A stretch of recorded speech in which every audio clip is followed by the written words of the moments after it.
السلام علیکم. Dialogue with professor اکرم میرانی. میں ہوں خالد اقبال. ہمارا آج کا موضوع ہے ایران کی صورتحال. سب کے سامنے واضح ہے وہاں بہت خلفشار ہے, جنگ کی سی صورتحال ہے. لیکن یہ سننے میں آ رہا ہے کہ رضا پہلوی جو شہنشاہ ایران کے فرزند ہیں وہ دوبارہ سے کوشش کر رہے ہیں کہ بھئی حکومت کوئی بنا لیں. تو اس حوالے سے کیا صورتحال ہے, تجزیہ پیش کریں گے جناب پروفیسر اکرم میرانی. دیکھیے ڈاکٹر صاحب, ایک تو یہ ہے کہ بھائی جو شہنشاہ تھے اس کے والد صاحب وہ بھی کوئی پاپولر آدمی نہیں تھے, اور جو انہوں نے ایران کے لوگوں کے ساتھ سلوک کیا اپنے دور میں وہ سب کو یاد ہے. بہت سارے لوگ فوت ہوں گے لیکن بہت سارے لوگوں کو یاد بھی ہوگا.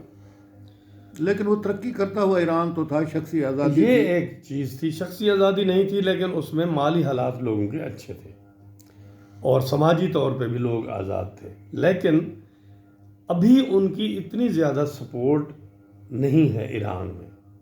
نیچے آخر وہ جو آئے وہ گورنمنٹ کے لیے آپ کو فوج چاہیے, پولیس چاہیے, منظم پارٹی چاہیے, وہ کچھ بھی نہیں ہے. زبردستی تو آپ حامد کرزائی کی طرح تو اس طرح آپ بیٹھا سکتے ہیں اگر وہاں امریکی فوجیں اندر داخل ہوں. اس وقت تک تو ٹرمپ صاحب کا یہ ہے کہ وہ فوج کو وہاں نہیں لے جانا چاہتے. وہ کہتے ہیں کہ بھئی جیسے انہوں نے وینزویلا میں کیا کہ اوپر کی ٹاپ جو براس ہے ان کو مار دیا جائے اور باقی سے کہا جائے کہ ہماری باتیں مان لو تو بہتر ہے کہ آپ اقتدار میں رہیں. پلان تو ابھی یہی چل رہا ہے کہ امام خامنہئی صاحب ان کے قریبی دوست ان کو مار دیا گیا, جو ان کی ہارڈ کور ہے جو پاسداران انقلاب وغیرہ ہیں ان کی لیڈرشپ کو مار دیا گیا.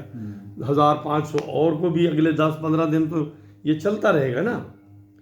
اور یہ ہے کہ وہاں جو ہتھیار وغیرہ ہیں ان کے پاس, ان کی جو صلاحیت ہے اس کو بھی بمبار کر دیں اور جو حکومت ہو جو ٹوتھ لیس ہو جائے گی. ویسے رضا پہلوی کا بیان تو جاری ہوا, انہوں نے عوام سے بھی اپیل کی ہے اور سیکورٹی فورسز سے بھی وہ اپیل کی ہے اس نے. دیکھتے ہیں ان کی اپیل, یا تو ان کی اپیل کے تحت کوئی فورس ان کے ساتھ کھڑی ہو جائے. لیکن بظاہر اس وقت حالات ایسے نظر نہیں آ رہے. دیکھ اس وقت تک کی جو صورتحال ہے وہ تو یہی لگتا ہے کہ یہی جو حکومت ہے ان کا ایک حصہ ہٹا کر باقی سے آپ کو ڈائلاگ کر کے اپنی شرائط بنوا کے گورنمنٹ کو آگے چلانا ہوگا. لیکن یہ جو صورتحال ہے اس پہ پروٹیسٹ تو پوری دنیا میں بھی ہو رہا ہے, پاکستان میں بھی ہوا ہے. پاکستان میں جو دیکھیے جی پاکستان میں پروٹیسٹ ہوا اور انفارچونیٹلی کراچی میں 9 لوگ مارے گئے چونکہ امریکن قونصلیٹ کے اوپر حملہ ہو گیا. چونکہ کسی ملک کی ایمبیسی ہو یا قونصلیٹ ہو وہ ان کی اپنی ملکیت ہوتا ہے, تو ان کے جو میرین وہاں پوسٹڈ تھے انہی نے گولی چلائی. پاکستان کی فورسز نے گولی نہیں چلائی. صحیح. وہ اپنے اس طرح سمجھے ٹیریٹری یا ملک کو ڈیفینڈ کر رہے تھے. لیکن ایران میں بھی اس طرح کا کوئی بڑا احتجاج دیکھنے میں نہیں آیا. ایران میں خامنہئی صاحب کی ڈیتھ کے بعد ایک بہت بڑی گیدرنگ ہوئی ہے جی. ابھی جو آپ ان کا آخری رسومات ہوں گی تو لوگ بہت ہوں گے. اس سے تو یہ ظاہر ہوتا ہے کہ ابھی مطلب یہ جو موجودہ حکومت ہے, یہ رجیم ہے, یہ ابھی نہیں. ان کی دیکھیں اصل چیز تو یہ فوج میں, بیوروکریسی میں, پولیس میں جو پاور میں لوگ ہیں وہ ان میں ان کی بہت سپورٹ ہے. ریڈیکلائز لوگ ہیں, مذہبی رجحانات کے لوگ ہیں, تو اس میں وہ سٹرانگ ہیں. اسی لیے رجیم چینج کی بات کوئی زیادہ نہیں کر رہا پریزیڈنٹ ٹرمپ. صحیح. وہ کہہ رہے ہیں کہ رجیم کو ری اسٹرکچر کرنا ہے.